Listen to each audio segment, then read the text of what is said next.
이상하게 오늘 유독 제가 많이 두렵고 떨리네요. 우리 옆 사람에게 한번 이렇게 인사해 볼까요? 두렵고 떨립시다.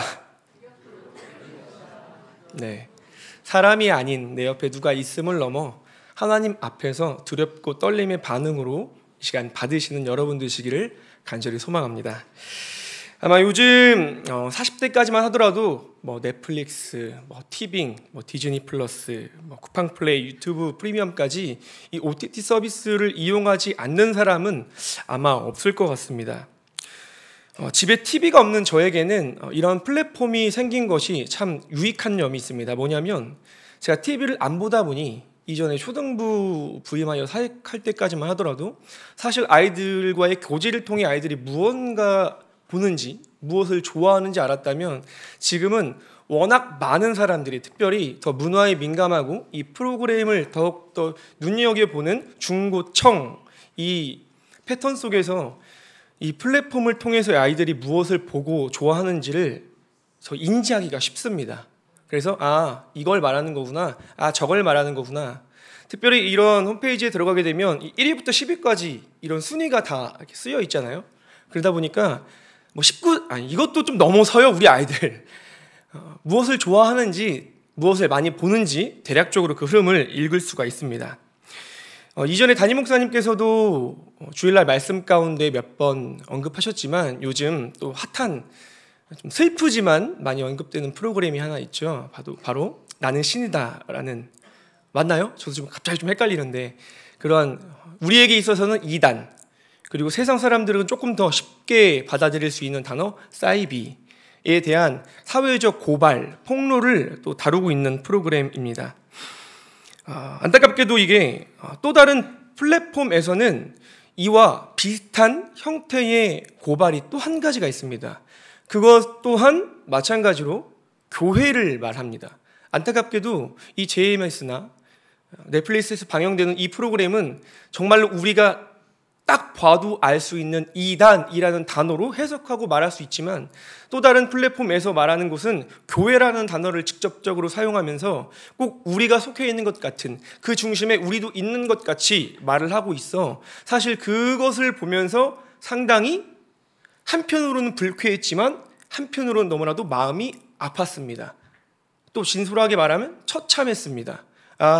이것이 단순히 이단을 넘어서서 이 교회가 어느 순간 세상의 가십거리에 불과하구나.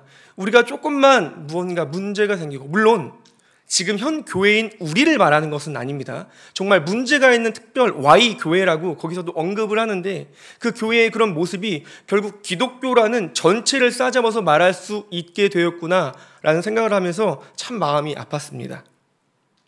제가 이런 프로그램을 보다 보면 크게 두 가지 생각으로 제 마음이 귀결돼요. 첫 번째는 여러분 제 말씀 이게 들으면서 어떠합니까? 속상하시죠? 아프시죠? 동일합니다. 깊이 갈 것도 없이 주여라는 이 두 글자가 제 입에서 계속해서 되뇌입니다.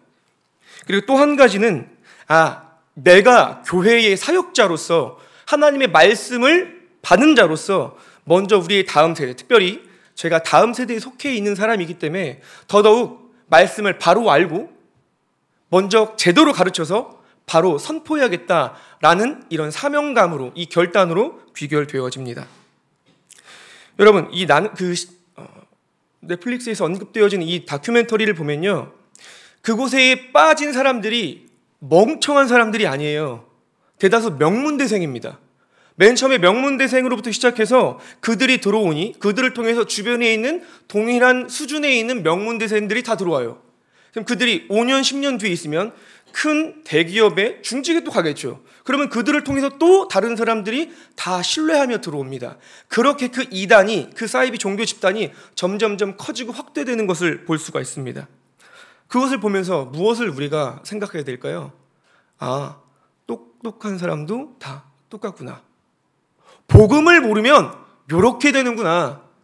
똑똑하고 말고, 어디 출신이고 말고, 어떤 과거가 있든 이런 게 중요한 것이 아니라 복음을 명확하게 알지 못한다면, 하나님의 말씀을 정말로 대충만 알고 깊게 알지 못하면 이렇게 되는구나 라고 받게 되었습니다. 그런 점에서 더더욱 제가 중등부뿐만 아니라 제가 속해 있는 하우 공동체에서 더 이 부분을 고민하여서 집중하여서 한 번의 경험이고 추억을 넘어서서 이들이 배우고 듣는 것들이 깊이 있게 다뤄야겠구나라는 다짐이 제 안에 계속해서 생겨나게 되었습니다. 바라기는 오늘 이 말씀을 통해 여러분들 또한 이 얕은 성경 지식에서 자족하지 말고 정말 우리가 더욱더 말씀을 깊이 알아야 되고 깊이 알므로써 그 안에 우리의 믿음을 뿌리 깊게 박아 결코 그 어떤 이단의 가르침과 세상에 완벽하게 보이는 이론이 우리에게 찾아올지라도 흔들리지 않고 굳건하게 그 자리를 지켜내는 여러분 되시기를 간절히 소망합니다. 오늘 본문은 수많은 명대사를 만든 한 사람이 등장합니다. 이 사람의 명대사 중에 제가 제일 좋아하는 게 독사의 자식들이에요. 네, 우리 청소년 사역에게 있어서 이 표현이 필수적입니다. 깨우쳐주지 않으면 본인이 누군지를 몰라요. 그래서 제가 참 세례 요한을 참 좋아합니다. 여러분, 그는 누굽니까? 오늘 본문 아래에서도 말을 하고 있듯이 9절만 보더라도 선지자보다 나은 자라고 예수님께서 본인의 입술로 직접 말씀하셨고 11절에 여자가 낳은 사람 중에서 제일 큰 자다, 이러한 칭찬을 받는 사람이었습니다. 그리고 인류 역사상 찾아볼 수 없는 유일무이한 사명자였습니다. 무슨 사명입니까? 주님 오실 길을 예배합니다. 이 초림의 제한적인 부분에 있어서만큼은 우리가 죽었다 깨나도 준비할 수 없는 영역인 거죠. 그런 점에서 세례 요한의 사명은 특별했다고 말할 수 있을 겁니다. 그뿐입니까? 그는 한 번 받을 수 있는 그 세례를 예수님께 직접 주셨습니다. 제가 평생 기도해도 그거는 못 이루어집니다. 그런 점에서 요한은 분명히 특별한 사람이고 영광스러운 자리에 있었던 사람이라는 것을 우리는 잘 알 수 있을 겁니다. 그런데 본문의 상황을 보아하니 2절에 그가 옥에 갇혔다, 이렇게 말을 합니다. 아마 많은 사람들이 이 요한의 죽음과 연관된 사건들을 분명히 아실 겁니다. 그가 헤롯 안디바로 알려진 왕이 자기의 제수씨와 결혼했기 때문에 누구보다도 그 율법과 하나님의 뜻을 선포할 수 있는 담대함을 가진 이 세례 요한에게 있어서 그가 누군지, 그가 누가 됐든 하나님의 말씀을 고지고대로 말해야만 했습니다. 그 말을 들은 헤롯 왕은 당연히 불편했겠죠. 전곡을 찔렀으니까요. 그 누구도 말하지 않던 자신의 죄악을 세례 요한이라고 하는 저기 어디서 왔는지도 모르는 그러한 사람이 이야기하다 보니까 불편했겠죠. 바로 옥에 가둡니다. 그런 상황 가운데 있는 세례 요한은 지금 제자들을 통해 예수님께로 나와 이렇게 질문하고 있는 겁니다. 2절에 오실 그가 당신입니까? 여러분, 이러한 세례 요한의 질문은 마태복음 안에서 정말 특별합니다. 이러한 질문을 과연 또 누가 했겠습니까? 그런데 그의 질문을 가만 보면 무언가 그의 내면 깊숙이 이 안쪽에 불안한 요소가 있는 것처럼 보입니다. 그냥 평범하게 주님이세요? 이런 의미로는 들리지 않습니다. 그의 내면 깊숙한 곳에 어떤 면에서 이게 의심인가? 앞서서 분명한 엄청난 스펙을 가지고 있던 세례 요한이라고 했는데 그는 왜 도대체 이러한 질문을 하나님께 직접 예수님께 제자들을 통해서 한 것일까? 우리는 의아할 수 있습니다. 이러한 상황과 그의 물음 앞에 많은 학자들이 추측해서 이렇게 해석을 합니다. 여러 가지가 있는데 몇 가지만 간단하게 나눌게요. 첫 번째, 지금 요한이 어떤 상황이죠? 옥에 갇혀 있죠. 언제 어떻게 죽을지 모르는 상황입니다. 그리고 어쩌면 세례 요한 정도 되었다면, 그의 신앙심 정도 되었다면 이제 죽음이 얼마 남지 않았겠구나 라는 생각을 했을지도 모릅니다. 그러하니 불안했나? 그의 믿음이 지금 죽음 직전에 흔들리고 있는 것인가?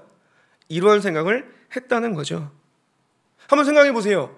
세례 요한에게 있어서 예수님은 메시아라는 것을 분명히 이전에 여러 경험을 통해서 분명히 알았습니다. 그런데 그가 적어도 메시아라면 그를 직접 따르는 많은 의인들을 구원해 주어야 하는 사명이 있었습니다. 구원자임을 세례 요한도 알았으니까요. 그런데 지금 자신의 입장은 어떠합니까? 이제 죽음을 맞이하게 되었습니다. 그러니 불안하다는 겁니다. 예수님 뭐 하냐는 겁니다. 그러니 그 예수님께 다시 한번 물었다.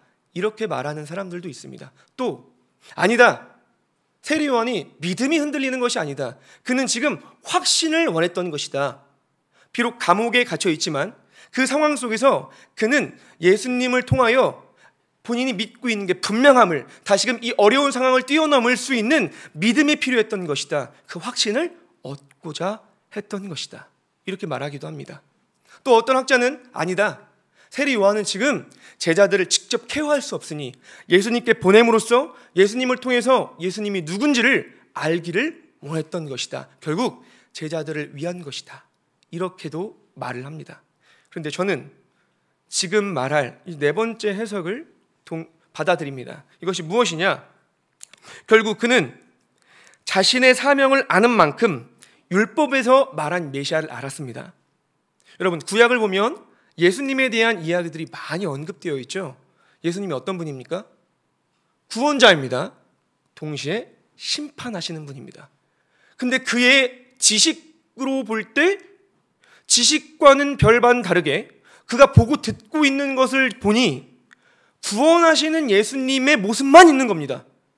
여기에서 가르치시고 저기에서 선포하시고 저기에서 고치시고, 그의 머릿속에 구원하시는 분 플러스 반대쪽에는 심판하시는 예수님의 모습이 있었어야만 했습니다. 그런데 없어요.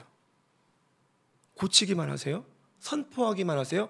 가르치기만 하세요. 그러니 의심이라기보다는 뭐지? 이런 거죠. 나는 1 더하기 2인 줄 알았는데 뭐지? 왜 이런 답이 안 나오는 거지? 이러한 이상함? 이러한 물음표를 가지고 지금 제자들을 보내어 예수님께 묻고 있던 겁니다. 오실 그이가 당신입니까? 한마디로 우리는 지금 성경을 다 가지고 있기 때문에 예수님의 삶이 초림과 재림으로 나뉘어져 있다는 것을 이미 지식적으로 알고 있지만, 세례 요한에게 있어서는 지금 현장 그 자체로 예수님이 이미 오신 상태이기 때문에 자신이 보고 듣고 있는 이 모든 것 앞에서 예수님의 구원과 심판이 다 이루어질 것이라고 그는 생각했던 겁니다. 그러하니 지금 이러한 질문을 했던 거죠. 제가 왜 이렇게 이 말씀을 받냐면, 이어지는 예수님의 이야기들을 보면요, 예수님이 직접 세례 요한에 대한 말씀을 하십니다. 그가 어떤 자다? 이미 앞에서 제가 말을 했듯이 그가 선지자 중에 선지자며 여자가 낳은 자 중에 큰 자라고 말씀하십니다. 그런데 여러분, 예수님께서 한마디라도 가볍게 말씀하실 분입니까? 한 글자도 그분이 하신 말씀은 결코 떨어지지 않습니다. 그러한 예수님의 무게감 있는 말씀 가운데 이 뒤에 예수님께서 세례 요한에 대해 말씀하시는 걸 듣다 보면은 결코 그의 믿음의 영역으로 이것을 바라보긴 어렵다는 겁니다. 그런 점에서 세례 요한이 풍성히 알고 있는 그 지식선에서 예수님의 모습이 다 드러나지 않자 이상했던 겁니다. 그래서 제자를 통해 가서 물어봤던 겁니다. 오시리가 당신입니까? 우리는 여기서 중요한 사실 한 가지를 보게 됩니다. 그것은 무엇이냐면, 우리가 듣고 보는 것이 결코 전부가 아니라는 겁니다. 여러분, 이 시대는 어떤 시대입니까? 이 통찰력 있는 신학자 데이비드 웰스는 그의 책에서 이렇게 현 시대에 대해서 말을 합니다. 현대화의 주요 효과 가운데 하나는 이해의 통합성을 깨트리고 다양한 관심과 이해관계를 여기저기 분산시켜 놓는다는 것이다. 우리의 경험은 넓지만 깊지는 않다.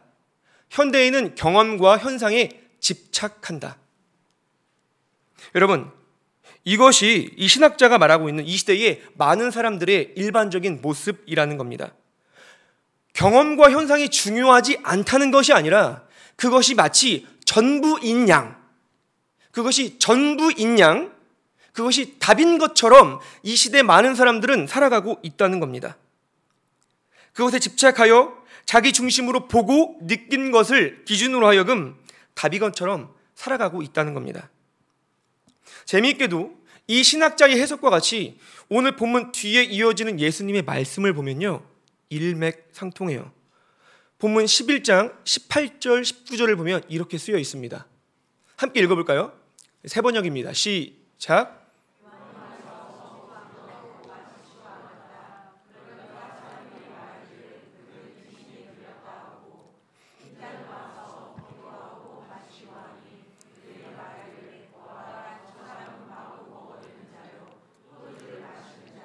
세리와 주인의 친구다 한다. 아멘. 여러분 무슨 말입니까? 세상은 이처럼 눈에 보이는 것만을 가지고 말을 한다는 겁니다.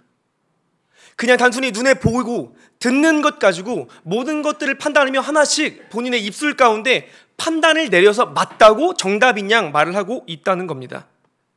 이게 이렇다면 왜 이러냐고 말을 하고, 저게 저렇다면 왜 저러냐고 말을 하고, 자신의 기준과 방식대로 자신의 경험과 보이는 현상 그 자체를 답인 것처럼 말을 한다는 겁니다. 그들은 감히 그 현상 뒤에 보이는 하나님의 일하심과 역사하심에 대해서는 결코 말할 수 없습니다. 왜요? 볼 수 없으니까요. 알지 못하니까요. 결코 깨닫지 못하니까요. 그런데 슬픈 건요, 세상은 그럴 수 있습니다. 모르니까요. 하나님을 볼 수 없으니까요. 보이는 것이 전부니까요. 그런데 안타깝게도 이러한 모습과 현상이 이 시대를 살아가는 우리들의 어떠한 모습과 비슷하다는 겁니다. 이 시대를 살아가는 우리의 모습과 비슷한 면이 있다는 겁니다. 여러분, 약 370년 동안이나 장로교회의 이 가르침으로 자리 잡고 있던 신앙고백서는 이렇게 5장에서 말을 합니다. 함께 읽어보면 좋겠습니다. 시작. 만물의 위대한 창조자이신 하나님은 전능한 능력과 헤아릴 수 없는 지혜와 무한한 선하심이 그의 섭리에 스스로 매우 분명히 나타나 있어서 그 자신의 거룩한 목적을 위한 다양한 방식의 조정과 다스림이 연결되어 있다. 여기까지입니다. 연결되어 있다. 이렇게 말을 합니다. 이 내용을 종합해서 말하면 뭘까요? 하나님의 섭리예요. 여러분, 우리는요, 눈에 보이는 현상 너머로 결국 그 현상 뒤에 하나님의 일하심, 하나님의 섭리가 있다고 쉽게 말을 합니다. 이렇게 말하는 것, 그런데 이렇게 말하는 것과는 대조적으로 우리가 이걸 믿는다고 말하고 우리 입술 가운데 고백한다고 하지만 실제 우리의 삶에서 과연 눈에 보이는 현상을 두고 과연 어떻게 우리가 말을 하고 있는지를 돌아봐야 합니다. 그 현상이 보이는 것만을 가지고 우리가 말을 하고 있는 것인지, 아니면 그 뒤에 있는 하나님의 섭리를 우리가 이해하고 그것을 받아서 거기까지 나아가서 말을 하고 있는지 우리는 이것을 생각하지 않을 수 없다는 말입니다. 세상은요, 동일하게 보이는 것 가지고 그것을 가십거리로 삼고 있습니다. 그런데 우리는요, 그것을 받아서 그 뒤에 있는 하나님의 섭리를 생각합니까? 그것을 가지고 교제를 합니까? 우리의 교제의 기준은 무엇입니까? 세상이 이러하다면 이러한 것을 가지고 현상적으로 논하기만 합니까? 아니면 그 뒤에 담긴 하나님의 뜻이 무엇이 있는지를 우리가 생각하며 그 섭리를 받고 있습니까? 우리는 어떻게 이 세대를 바라보고 있는지를 오늘 본문을 통해서 한번 첫 번째로 살펴볼 수가 있다는 겁니다. 다시 한번 여러분께 묻겠습니다. 여러분들은 보이는 것에 집착하십니까? 아니면 그 뒤에 있는 하나님의 섭리를 기대하며 묻고 계십니까? 여러분, 이런 요한의 질문에 예수님께서는 어떻게 대답하십니까? 4절 말씀은 이렇게 쓰여 있습니다. 예수께서 대답하여 이르시되 너희는 가서 듣고 보는 것을 요한에게 알리되. 그리고 5절 말씀은요, 듣고 본 것이 무엇인지를 풀어줍니다. 하나하나. 함께 읽어볼까요? 시작.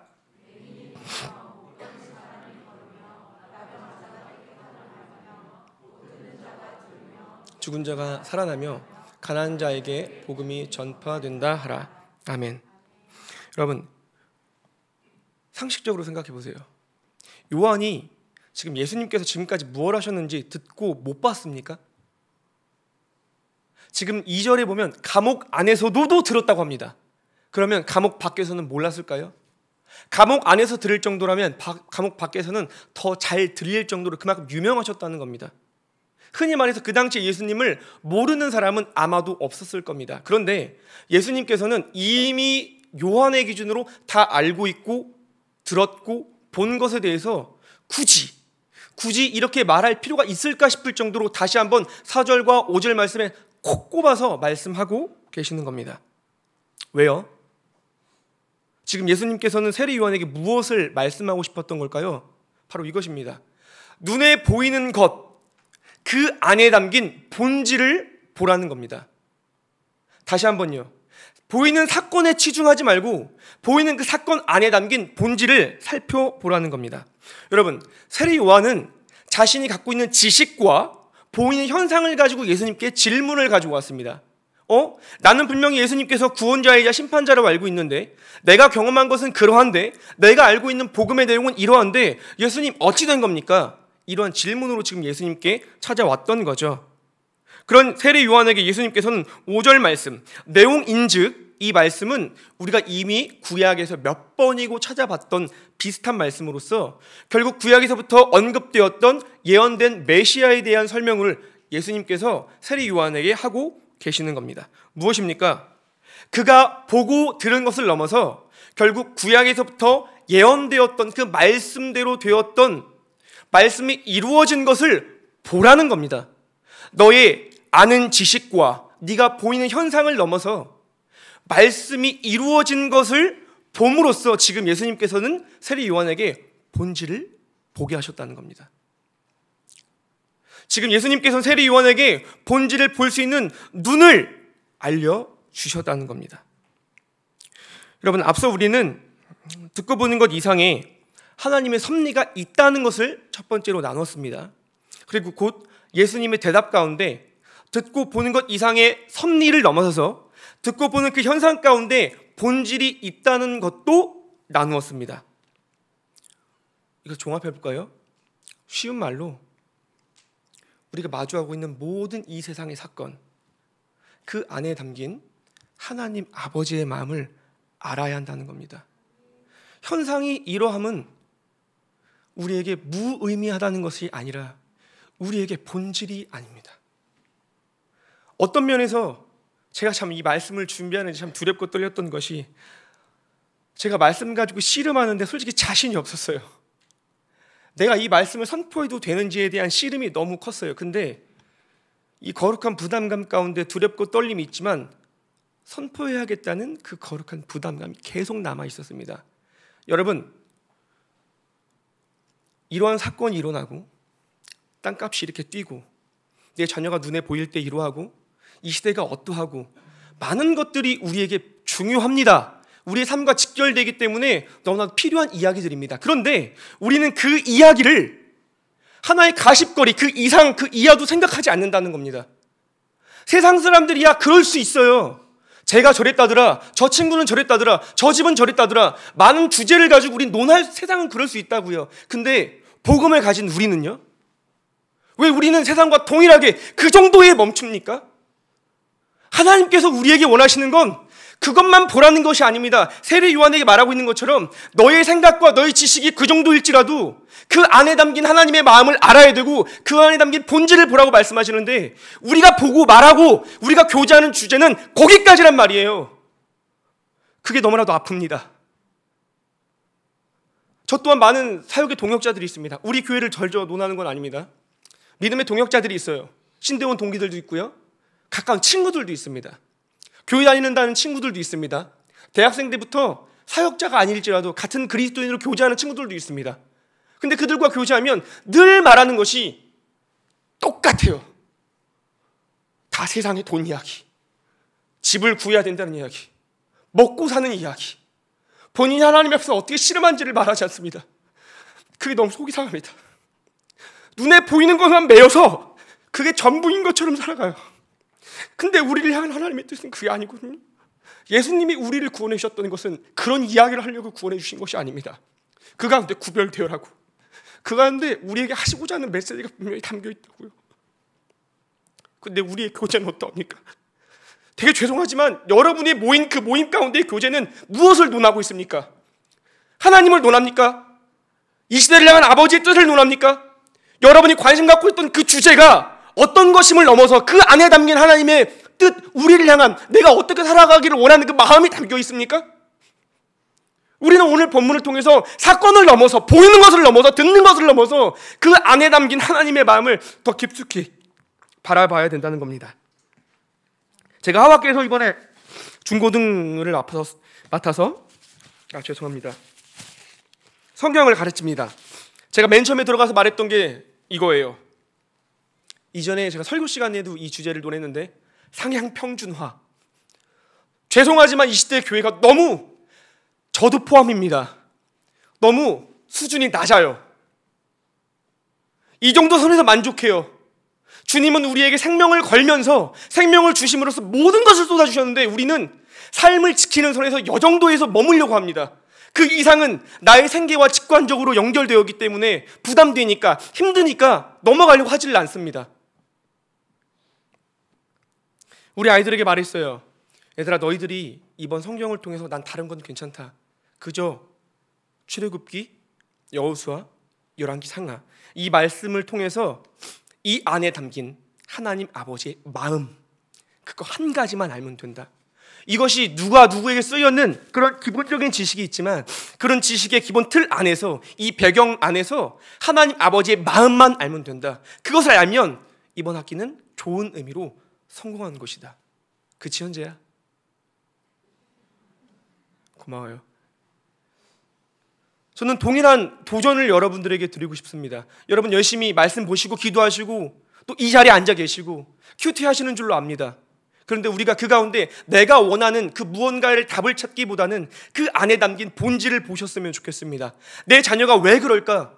그러면 행동 하나의 그 현상에 치우치지 말고 왜라는 질문을 통해서 아버지의 마음과 그 안에 담긴 아버지의 뜻을 아셨으면 좋겠습니다. 우리 가정의 모습이 이러하다면 왜 그런지 하나님께 물으면서 그 답을 찾았으면 좋겠습니다. 이 세상의 많은 현상도 마찬가지입니다. 하나님의 아버지의 마음을 아는 것, 그것이 오늘 본문을 통해 우리에게 하시고자 하는 하나님의 말씀이라고 생각합니다. 이 본질에 대해서 대조적으로 보여주고 있는 그 예가 바로 십자가 아니겠습니까? 사도 바울은 십자가 사건에 대해서 이렇게 우리에게 말을 합니다. 함께 읽어보겠습니다. 고린도전서 1장 18절 말씀, 시작.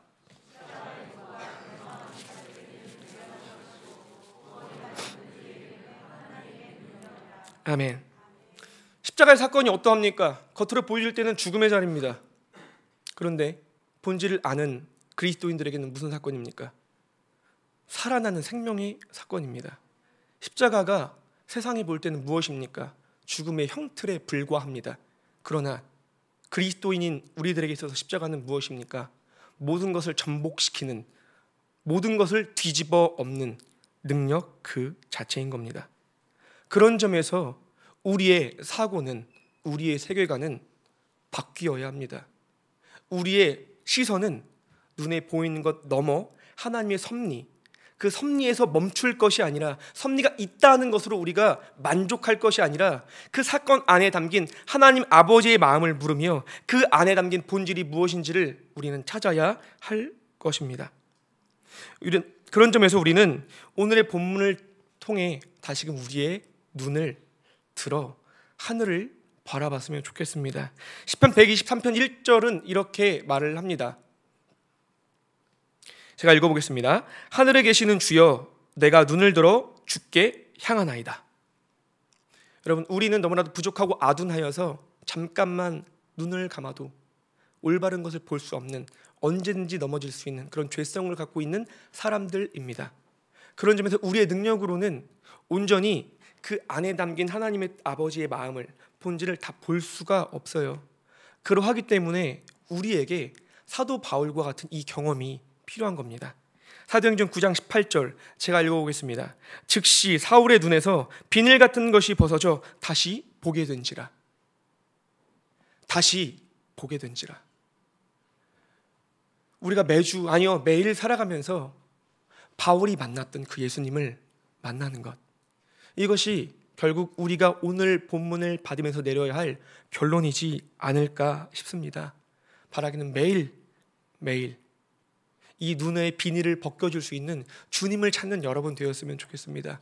그래서요, 정말 우리의 수준이, 이 땅의 그리스도인의 수준이 세상과 동일하게 보이는 것에 치중하는 것이 아니라, 듣고 보는 것을 만족하는 것이 아니라, 듣고 보는 것 너머에 하나님의 섭리가 있음을 인정하고, 듣고 보는 것 안에 담긴 본질, 우리를 향한 하나님 아버지의 마음을 알아 한 사람의 예배자, 내가 단순히 큐티하고 말씀 보고 여기서 멈추는 것이 아니라 정말로 하나님의 마음을 아는 한 사람의 예배자로 살아내는 이곳에 있는 모든 하늘빛 우리 교회 가족들 되기를 간절히 소망합니다.